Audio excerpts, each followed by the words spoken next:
बच्चों, आज के इस केमिस्ट्री क्लास में आपका स्वागत है। आज के इस केमिस्ट्री क्लास में हम effect of substituent on orientation की स्टडी करेंगे।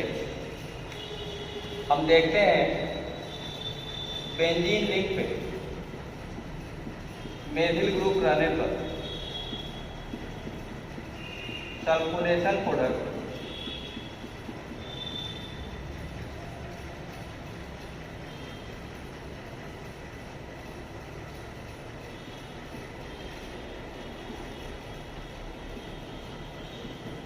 ऑर्थोसल्फोनिक एसिड और पैरासल्फोनिक एसिड का मिक्सचर मिलता है। 50% ऑर्थो और 50% para. Ortho methyl sulphonic acid, para methyl sulphonic acid. तो टॉलुइन का सल्फोनेशन कराने पर ऑर्थो मेथिल सल्फोनिक एसिड और पैरा मेथिल सल्फोनिक एसिड का मिक्सचर प्राप्त होता है, जबकि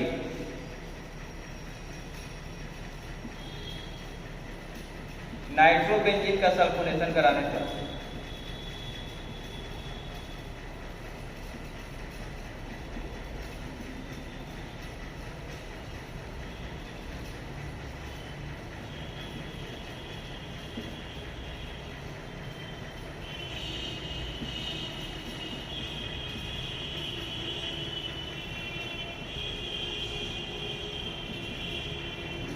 नाइट्रोबेंजीन का सल्फोनेशन कराने पर केवल मेटा नाइट्रो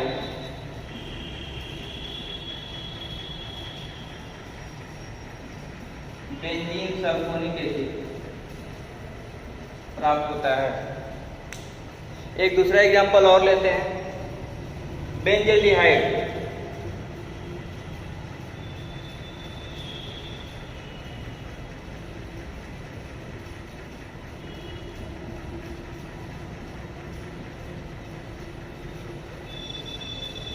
बेंजल्डिहाइड का सल्फोनेशन कराने पर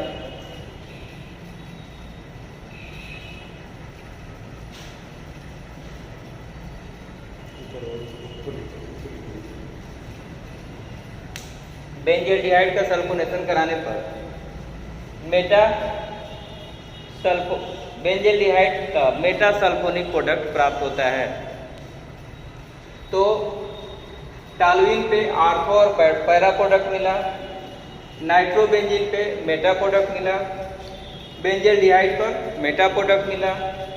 एक और एग्जांपल लेते हैं, क्लोरोबेंजीन। इस पर सल्फोनेशन या नाइट्रेशन कराते हैं, इस पर नाइट्रेशन करा देते हैं, HNO3 और H2SO4। नाइट्रेटिंग मिक्सचर क्या होता है बच्चों?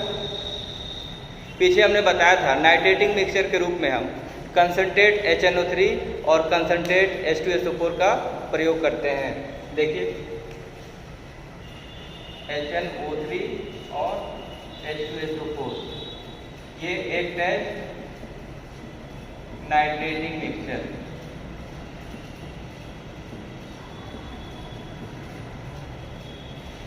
तो नाइट्रेटिंग मिक्सचर के लिए हम कंसंट्रेट नाइट्रिक एसिड और कंसंट्रेट सल्फ्यूरिक एसिड का प्रयोग करते हैं। क्लोरोबेंजीन के नाइट्रेशन में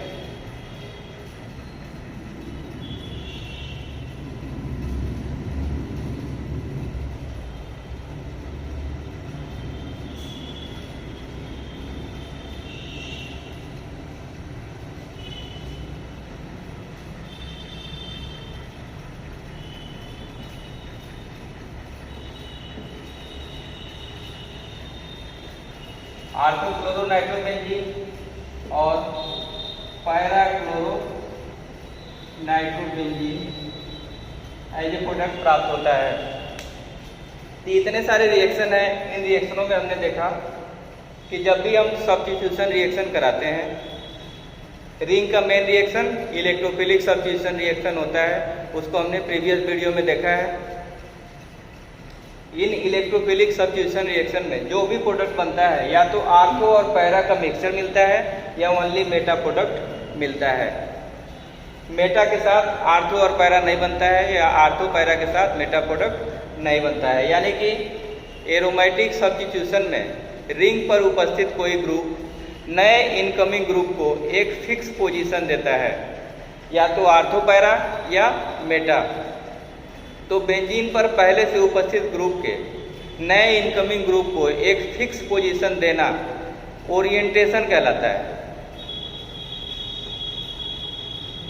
ओरिएंटेशन।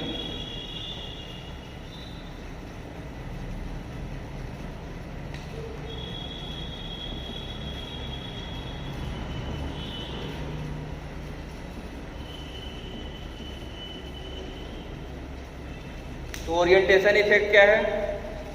बेंजीन रिंग पर पहले से उपस्थित कोई परमाणु या परमाणु समूह बेंजीन रिंग पर ऑलरेडी प्रेजेंट एटॉमिक ग्रुप्स किसी नए इनकमिंग ग्रुप्स को या तो आर्थो पैरा पोजीशन पे डायरेक्ट करते हैं या मेटा पोजीशन पर डायरेक्ट करते हैं।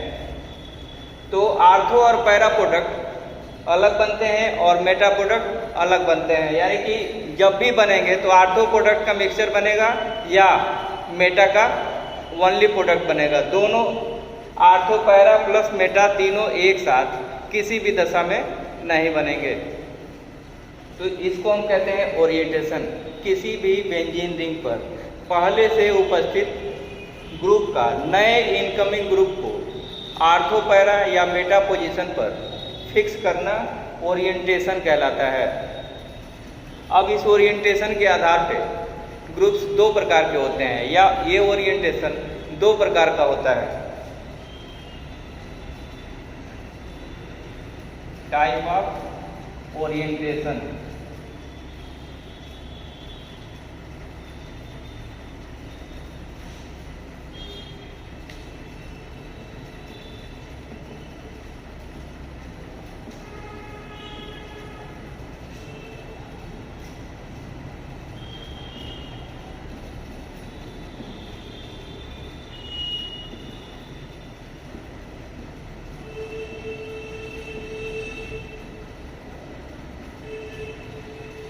ये ओरिएंटेशन आर्थो ओरिएंटेशन और पैरा ओरिएंटेशन दो प्रकार का ओरिएंटेशन होता है। आर्थो ओरिएंटेशन या और para orientation.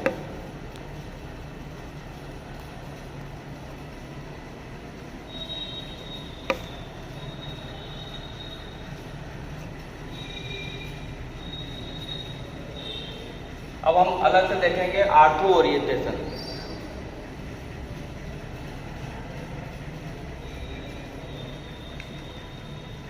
Ortho orientation. Ortho orientation इस टर्म से ही क्लियर है कि वे ग्रुप जो बेंजीन रिंग पर उपस्थित होकर नए इनकमिंग ग्रुप को आर्थो और पैरा पोजीशन पर फिक्स करते हैं, आर्थो ओरिएंटेशन कहलाते हैं।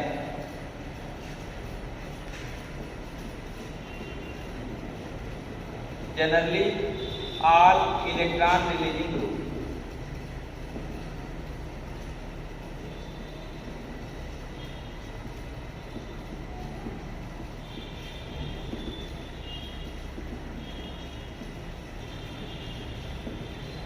सामान्य रूप से सभी electron releasing group ortho orienting group होते हैं। एग्जाम्पल के रूप में alkyl group, hydroxide group, amine group, alkyl amine group, alkyl diamine group, carboxylate ion. ये आयन है, ग्रुप नहीं है, ये आयन है, ध्यान दीजिए। और हैलोजन, सारे halogens ortho para orienting group होते हैं। बेंजीन रिंग पे जब ये होते हैं तो नए इनकमिंग ग्रुप आर्थो और पैरा पोजीशन पे फिक्स होते हैं। तो ये सारे ग्रुप हमने देखा कि ये सारे ग्रुप आर्थो पैरा ओरिएंटेशन के लिए रिस्पॉन्सिबल होते हैं। अब देखेंगे कि आर्थो पैरा ओरिएंटेशन का रीजन क्या है। Reason of ortho para orientation.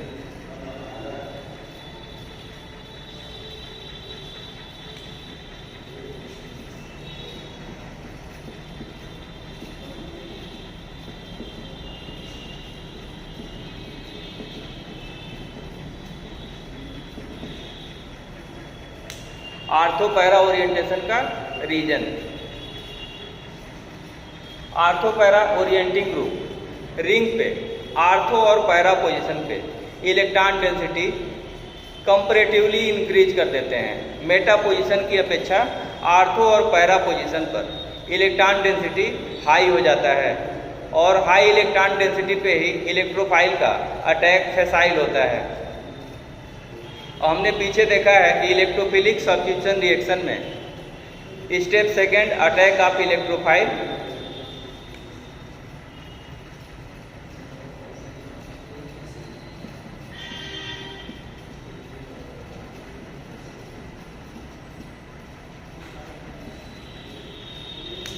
देखिए ये इलेक्ट्रोफाइल है, ये रिंग पे अटैक करता है और इसके अटैक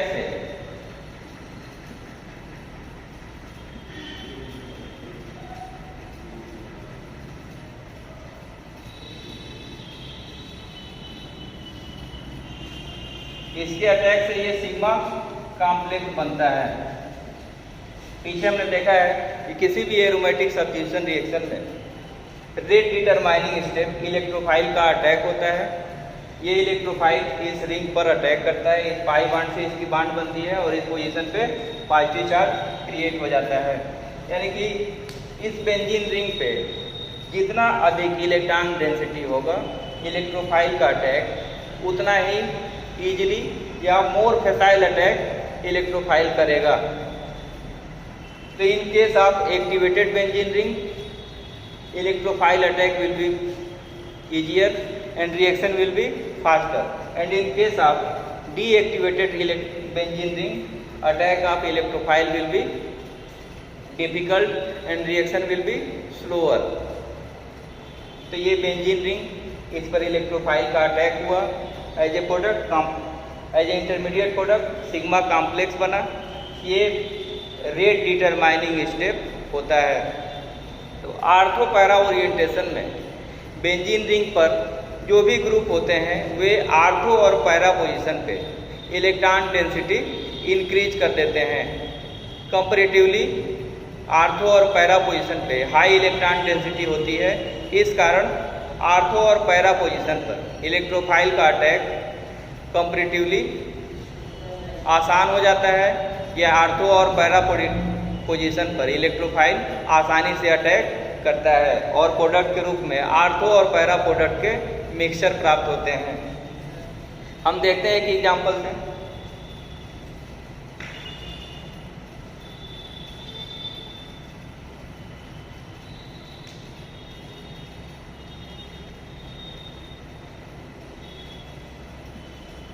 ये एनिलीन का एग्जांपल लेते हैं।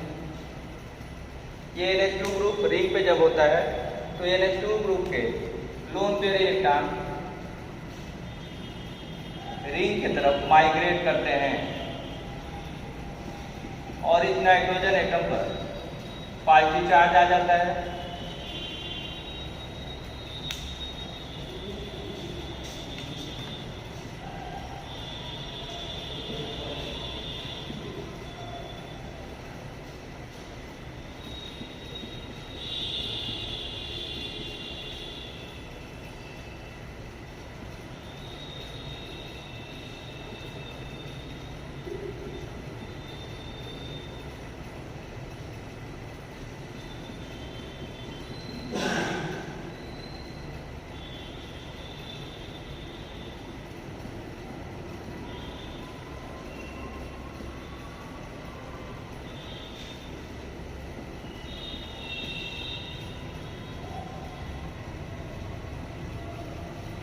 तो देखिए एनिलीन इतने सारे रिजोनेटिंग स्ट्रक्चर्स के रूप में पाया जाता है और इन स्ट्रक्चर्स का combined form resonance hybrid structure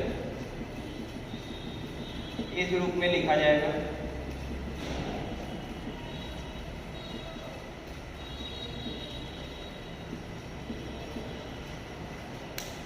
देखिए इस स्ट्रक्चर में इस आर्थो पोजीशन पे निगेटिव चार्ज है, इस स्ट्रक्चर में पैरा पोजीशन पे, इस स्ट्रक्चर में फिर आर्थो पोजीशन पे, और ये structure first, second, third, fourth और फिफ्थ।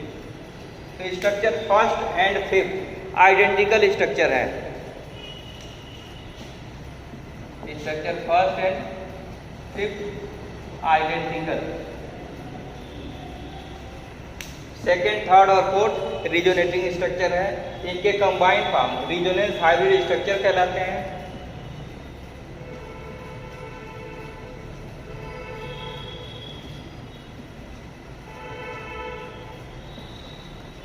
इस रिजोनेंस हाइब्रिड स्ट्रक्चर में आर्थो और पैरा इन दोनों पोजीशंस पे इलेक्ट्रॉन डेंसिटी कंपैरेटिवली हाई हो जाती है।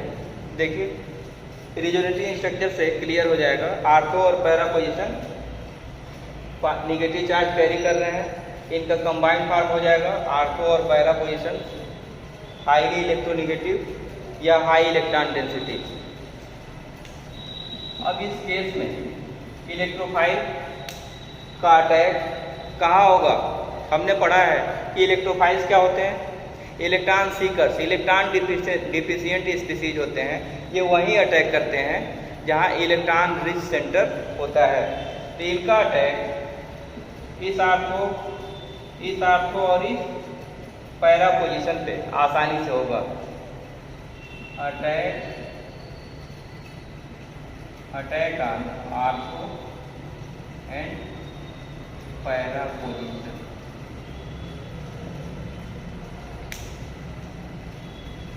तो देखिए तीन पोजीशन है, दो आर्थो पोजीशन और एक पैरा पोजीशन। तो आर्थो और पैरा प्रोडक्ट के प्रोपोर्शन क्या होने चाहिए?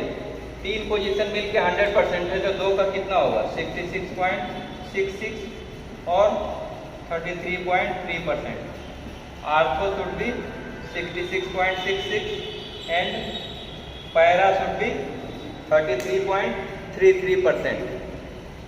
लेकिन देखने में ये आता है कि प्रोडक्ट अबाउट 50-50% के रेशियो में प्राप्त होते हैं। इसका रीजन क्या है? देखिए ये ग्रुप रिंग पे उपस्थित ग्रुप नए इनकमिंग ग्रुप को स्टेरिक क्राउडिंग के कारण इनहिबिट भी करते हैं। तो कुछ प्रोपोर्शन आर्थो पोजीशन का स्टेरिक इनहिबिशन द्वारा कम हो जाता है। Steric inhibition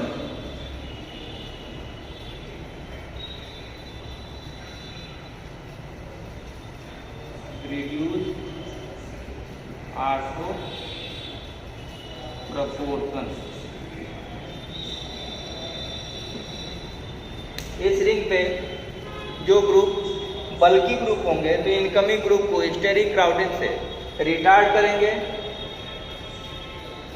as a result product 66.66% न बन के उससे कम बनता है और ये अटैक यहाँ आसानी से होता है। ये क्राउडिंग अगर रहेगी यहाँ तो क्राउडिंग के कारण ये इलेक्ट्रोफाइल आर्थो पोजीशन पे अटैक न करके इससे दूर चले जाते हैं और पैरा पोजीशन पे आ जाते हैं। तो हमने देखा कि इलेक्ट्रॉन रिलीजिंग ग्रुप रिंग पर आर्थो और पैरा पोजीशन पर रिजोनेंस स्ट्रक्चर के कारण इलेक्ट्रॉन डेंसिटी बढ़ा देते हैं और उस बढ़े हुए साइट पर इलेक्ट्रोफाइल का अटैक होता है और प्रोडक्ट के रूप में आर्थो और पैरा प्रोडक्ट प्राप्त होता है।